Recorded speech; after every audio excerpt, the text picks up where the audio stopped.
So narinig nyo na po ba yung salitang monolithic? So ang ibig pong sabihin yan, no, kung halimbawa itong buong area na to na inyo pong makikita, yan po, yung mga biga po na yan, dapat yan po ay mabuhusan ng sabay-sabay.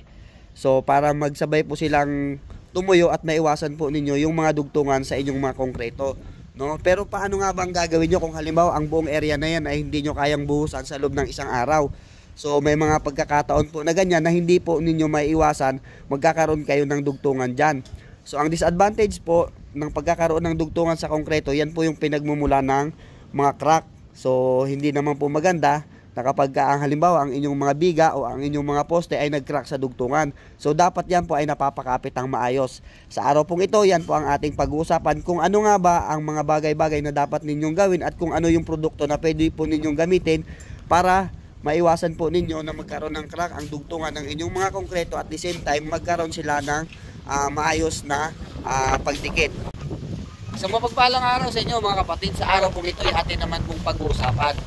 Ano nga ba patibayin ang dugtungan ng ating mga poste, ng ating mga biga, maging ng ating mga konkretong slab. Pero bago tayo magsimula, introhan muna natin.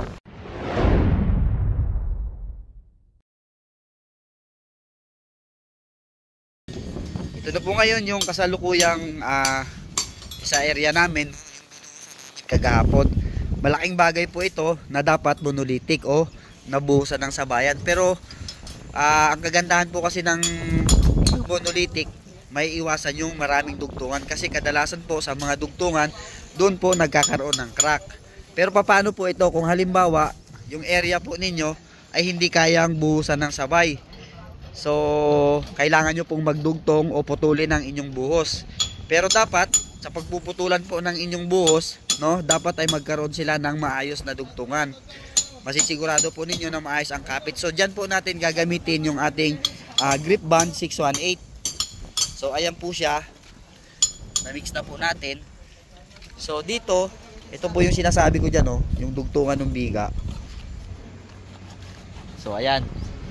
Ngayon sa dugtungan po ng biga na yan, dapat po bago kayo mag-apply ng grip band 618 o yung structural epoxy natin, so kailangan malinis po yan, walang alikabok, walang dumi, no? Tapos bubuhusan nyo ng tubig, patuyuin nyo ng konti, saka nyo applyan ng grip band 618. So ang paghahalo po na itong ating banding epoxy, kung gaano po karami yung part A, ganun din po karami ang part B. So ibig sabihin ang ratio po niya is 1:1. Ito po sa area po kasi namin medyo malaki po yung aming pagkakira, kaya yung laman ng part A na nasa lata ay pinagsalo na namin. Pero kung ang paggagamitan po ninyo ay konti lang, so mas maganda magtimpla po kayo, tapos magtimpla na lang ulit. Basta lagi po ninyong tatandaan ang ratio po niya is 1:1. So ito po ngayon yung itsura nung napahiran na ng ating grip band 618. So dapat po lahat ng area na pagdudugtungan yan, no, yung lumang konkreto na pagkakapitan ng bagong konkreto, dapat napahiran nyo yan ng maayos. Tapos patutuyuin nyo lang siya ng konti, pero dapat po hindi siya tuyong-tuyo, dapat medyo malagkit po siya, no, bago nyo siya buhusan para makasabay po yung pagtuyo ng ating epoxy doon sa bagong konkreto na ating ilalagay. So ito po ngayon, ito yung ating canopy dito. So bali gagawin po natin dito, magtatapping tayo. So kung paano po i-apply yung ating banding and structural epoxy dito sa area na to, ganun din po yan kung paano i-apply sa dugtungan ng ating biga, sa dugtungan ng ating poste, sa dugtungan ng ating flooring. So ano nga ba ang unang dapat ninyong gawin? So ang dapat po ninyong gawin ay dapat ito po ay malinis. So nalinisan yung area na inyo pong pag-a-applyan. Ibig sabihin ng malinis, wala po siyang mga alikabok, no? Kung hangga't maaari, basahin nyo siya ng tubig, no, para matanggal nyo ng maayos yung mga alikabok. Tapos patuyuin nyo siya ng konti bago kayo mag-apply ng grip band na 618. So ngayon, i-apply na po natin yung ating banding and structural epoxy. So ang pag-apply po nito, ang ginagamit po namin dito ay brush para maipahid nyo ng maayos po sa area na inyong paglalagyan. So, tungkol po doon sa pwede siyang gamitin sa mga dugtong ating sa poste, sa biga, sa ating flooring, no, pwede rin po siyang pang-repair ng mga honeycomb. Kagaya nito, kung merong honeycomb, bago po siya i-repair o lagyan ng semento, no, pahiram din po ninyo siya ng bonding and structural epoxy. So malaking bagay po ito na magawa ninyo ng tama. So magsisimula na po tayo ng ating application.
So, eto ngayon, tapos na po natin siyang papahira ng ating structural and bonding epoxy.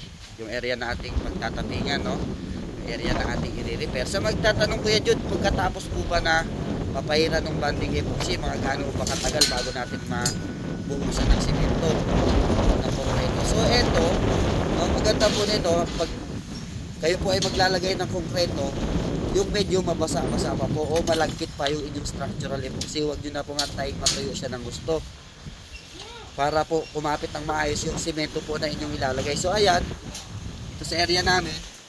So ito, medyo basa-basa pa po yung epoxy na yan, no?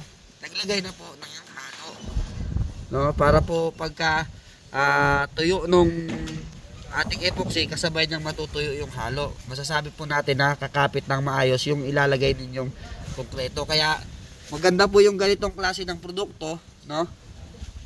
Sa mga dugtungan talaga. Maging po sa mga kalsada, no? Sa mga patok na inyo pong i-repair, maganda rin po itong ilagay dahil matibay po ang ating bonding epoxy na ginamit dito. So dito po sa amin sa kumpanya, no? Bagamat hindi naman tayo perfecto, no? Pero pinagsisikapan po natin na magawa natin ng maayos at tama ang ating mga ginagawang project dito sa Wanico Builders. Ikaw ba'y naghahanap ng isang bonding epoxy na inyo pong kakailanganin sa inyong construction project? So muli, ulitin po natin, saan nga ba ginagamit ang bonding and structural epoxy? So yun nga po, ginagamit po ito, no, para mapaayos po ang dugtungan, unang-una po ng inyong mga poste, mga dugtungan po ng inyong slab, mga dugtungan po ng inyong biga. At the same time, nagagamit din po ito, no, itong mga bonding epoxy na ito pag kayo po ay nagre-repair ng honeycomb sa inyong construction project, no? Pwede rin po ito sa mga dugtungan po ng mga kalsada, no? Lalong-lalo na po sa mga industrial na mga project po natin. So, mangangailangan din po tayo ng structural and bonding epoxy. So, pero hindi po lahat ng klase ng bonding and structural epoxy ay pare-pareho. So, ang marirecommend ko po sa inyo, base po sa aming ginagamit sa aming construction project, itong Grip Bond 618 Structural and Bonding Epoxy. So, bakit ito po ang pinili namin? No? Although marami naman po dyan na nag-i-exist sa market, ito po ang pinili namin, itong Grip Bond 618 Bonding and Structural Epoxy. Dahil ang bonding bonding and structural epoxy na ito ay may mataas siya na comprehensive strength. So, ang comprehensive strength po ng Grip Bond 618 Bonding and Structural Epoxy ay umaabot po siya ng 10,000 PSI. So, sa madalit sabi, no, kapag na-fully cured ang inyong bonding epoxy na ito, no, ay mas matigas pa po siya at mas matibay pa po siya sa konkreto natin. Nakadalasan po ang comprehensive strength na ng ating mga konkreto ay nagsisimula po yan, no, sa 3,000 PSI hanggang 4,000 PSI na madalas po nating ginagamit na halo para po sa ating construction project. So yun nga po, ulitin ko, kaya yun po yung napili namin na gamitin, no. The same time, pwede rin nyo po siyang gamitin sa kalsada, halimbawa po sa mga planta, no. Pwede nyo po siyang gamitin sa mga dugtungan ng mga poste, ng biga. So po pwede nyo po siyang gamitin, no. Lahat po ng repair, no, from new concrete to old concrete para magkaroon po sila ng maayos na dugtungan. So gumamit po kayo ng bonding and structural epoxy. Sa mga magtatanong po kung paano po sila makakabili ng Grip Bond 618 bonding and structural epoxy, so ipapakita po namin sa screen, no, kung paano nyo po sila kumontak direkta para i-deliver po sa inyo doon sa inyong construction project o mismo doon sa inyong bahay para mas mapadali po ang transaction o mas mapadali po kayong makabili ng bonding and structural epoxy ng Grip Bond 618. So idadagdag ko na rin po, no, isa rin po sa magandang paggamitan po ng ating Grip Bond 618 bonding and structural epoxy ay ang mga cold joints, o ito po yung mga kantonesa, no, yung mga kantuan po na dugtungan ng ating mga konkreto. So maganda rin po siya na pang-seal po ng concrete, ng mga concrete, no, para ma-waterproof ang area, yung mga pavement po sa labas. So maganda rin po natin siyang ipang-seal, no, para po na yung concrete natin, no, ay halimbawa po yung mga tumatagas na mga tubig, no, ay hindi po basta-basta makaka-penetrate sa ating concrete kapag tayo po ay nakapag-apply ng Grip Bond 618 bonding and structural epoxy. Sa muli po mga kapatid, maraming salamat po sa inyong patuloy na pagsama sa aming video. Dalangin po namin na ang video pong ito ay nakapagbahagi po kami sa inyo ng isa na namang produkto na masasabi natin na may mataas na kalidad na magagamit po ninyo sa ating construction project, no. Sa amin sisikapan po namin na gumamit po, makapagtuklas ng panibagong mga produkto, yung matibay at maaasahang produkto na at the same time po na hindi po nako-compromise ang ating budget sa ating construction ko. So malaking bagay din po yun, no, kasi sasabihin po ngayon maraming lumalabas na magaganda at mahuhusay na mga produkto, pero kung titingnan po ninyo yung kanyang presyo ay napakamahal. So hindi naman po dapat gano'n na nako-compromise po yung ating budget, kasi tayo sa ating construction project hanggat sa maaari, no, ginagawa natin ng paraan na mapalesen yung ating budget, no. Pero kung tayo po ay gagamit ng isang produkto na dekalidad, no, kapaki-pakinabang, matibay, pero hindi po kasing taas ang kanyang presyo kagaya ng iba pong mga proyekto. So kaya ko po naibahagi sa inyo ang isa din po sa advantage po ng paggamit ng Grip Bond 618 bonding and structural epoxy ay mas mababa po ang kanyang presyo compare po doon sa iba pa pong mga structural epoxy na nag-i-exist ngayon sa market. So pag kayo po ay binigay ko po sa inyo yung kanyang number, no, yung kanilang contact person o paano po kayo makaka-order, ay mas maigi po na doon yun na po sila kausapin kung magkano nga ba ngayon ang presyo ng Grip Bond 618 bonding and structural epoxy. Sa muli, ito po si Jude Rios. Thank you and God bless.